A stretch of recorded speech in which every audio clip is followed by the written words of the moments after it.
The countdown to the climate summit is near zero. And while the US has been pushing for global energy reform, experts say they aren't setting a glowing example. The US needs to go from a situation today where every person emits roughly 18 to 20 tons of CO2 a year to a situation where they emit about 1.7, so less than 2. One way to achieve that is to cut energy consumption. The reason, the United States accounts for around 5% of the world's population, but the US Energy Information Administration says it consumes 18% of global primary energy. According to 2012 World Bank figures, every American consumed the equivalent of almost 7 tons of oil every year.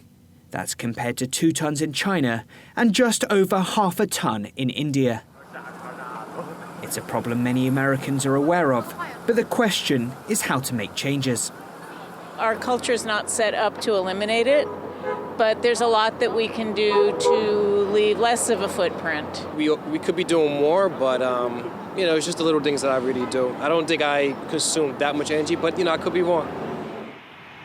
The White House has proposed a clean power plan that seeks to reduce greenhouse emissions from power stations by about a third within 15 years.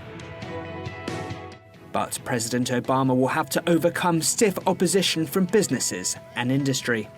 Your businesses can do right by your bottom lines and by our planet and future generations.